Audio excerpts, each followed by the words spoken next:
दोनों कहते हैं कि राजा को शासन करना चाहिए ठीक से, लेकिन जरूरत पड़ने पर साम दाम दंड भेद।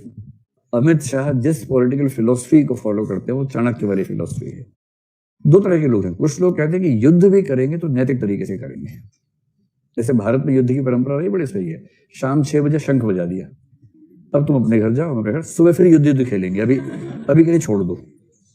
फिर सुबह 8 बजे सब तैयार हो गया, तैयार हो भी है, तैयार, चलो शंख फूंका, अब मारना शुरू करते थे। भारत में इस तरह से था। लेकिन सब लोग ऐसे नहीं होते ना। बाकी लोग क्या करते हैं, रात को सो रहे हैं, पुलिस आके मारना शुरू कर दिया। और फिर एक अधिकार का जन्म हुआ उसके बाद कि नींद का अधिकार भी एक मूल अधिकार है। ठीक, तो कुछ लोग मानते हैं कि युद्ध भी नैतिक तरीके से होना चाहिए। एक बड़ा प्रसिद्ध शेर है, दुश्मनी जमकर करो लेकिन ये गुंजाइश रहे। दुश्मनी जमकर करो लेकिन ये गुंजाइश रहे, गर कभी हम दोस्त हो जाएं तो शर्मिंदा ना हो।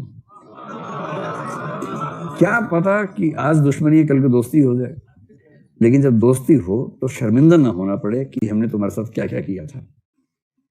तो नजर मिली रहे, ये एक तरीका है। दूसरा है, दोस्ती होगी नहीं, अभी निपटाओ।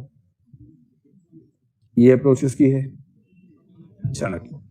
पर चाणक्य की जो बुद्धि थी वो यूनिक किस्म की बुद्धि थी, किसी को भी उड़ा दे, एकदम खत्म कर दे, उस तरह की बुद्धि।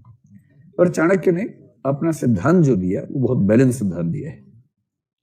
चाणक्य की पुस्तक का नाम क्या है? अनर्थशास्त्र।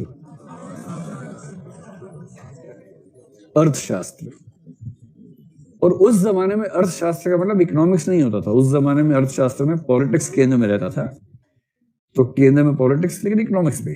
तो अर्थशास्त्र मूल रूप से पॉलिटिक्स का एक ग्रंथ है, क्योंकि अर्थशास्त्र शब्द का अर्थ बाद में थोड़ा चेंज हुआ, अर्थ संकुचन हुआ और वो इकोनॉमिक्स पे सेंटर्ड हो गया, जबकि पहले वो व्यापक अर्थ हुआ करता था। अर्थशास्त्र में चाणक्य ने एक सिद्धांत दिया है, सप्तांग सिद्धांत, जिसको बोलते हैं कि वह राज्य का सिद्धांत है। सप्तांग सिद्धांत में वो कहता है कि राज्य के 7 अंग होते हैं, उनमें से एक अंग है सबसे पहला स्वामी या राजा, और अभी हमें फिलहाल स्वामी या राजा से ही काम चला लेना है। और वो कहता है कि स्वामी या राजा के पास सारी शक्तियां हैं, सांसारिक मसलों में सारी शक्तियां हैं। हाँ, कह सकते हो भाई, सांसारिक मसलों में निरपेक्ष शक्ति है राजा के पास।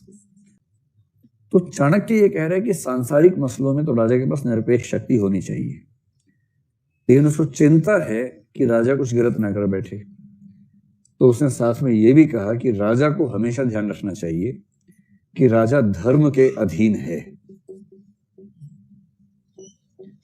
अब जैसे मैं कह रहा हूं कि राजा धर्म के अधीन है, मेरा सांसारिक मसलों में निरपेक्ष होते हुए भी अंततः वह धर्म के अधीन है। यहां धर्म शब्द का कौन से वाला मतलब होगा? नैतिकता, स्व कर्तव्य पालन या राजधर्म कह लीजिए। तो यहां धर्म का मतलब है कर्तव्य पालन। राजा को अपने कर्तव्यों से विमुख नहीं होना चाहिए। उसने एक बार धमकी भी दे दी है कि यदि जनता नाराज हो गई तो राजा का राजा रहना संभव नहीं रहेगा। इसलिए जनता का राजा के पक्ष में बने रहना बहुत जरूरी है।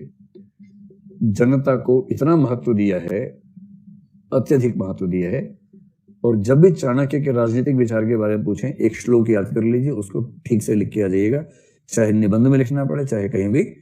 वो लिखते ही परीक्षक भी खुश हो जाता है कि वाह, जो परीक्षक ने बचपन में याद किया था आपने उसको याद दिला दिया। हो गया। प्रजा सुखे सुखम राज्ञ। प्रजा के सुख में ही राजा को अपना सुख मानना चाहिए। अर्थ लिखो साथ में, जिसको बाद में दिक्कत आएगी।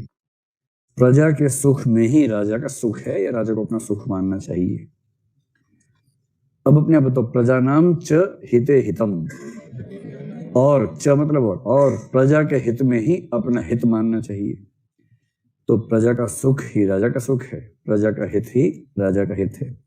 नात्म प्रियम प्रियम राज्ञ। राज्ञ मतलब राजा को। नात्म प्रियम, न आत्म प्रियम, इसका मतलब राजा को अपने स्तर पर कोई खास प्रिय नहीं होता है, कोई स्वार्थ नहीं होता है। दूसरी पंक्ति, राजा को अपना कुछ प्रिय या स्वार्थ नहीं होना चाहिए कि राजा कहे कि मेरी हॉबी है कबूतर मारना, नहीं, ये सब नहीं। पालो मारो मत। तो राजा का अपना कुछ भी प्रिय या स्वार्थ नहीं है। आगे बताओ, प्रजानाम तु प्रियम प्रियम। जो प्रजा को प्रिय है वही राजा को प्रिय होना चाहिए। जो प्रजा को प्रिय है वही राजा को प्रिय होना चाहिए। ध्यान रखना, जब भी पूछे शासक को नैतिक क्यों होना चाहिए, अगर आपसे पूछे इथिकल गवर्नेंस, सबसे पहले फटाक से लिख देना।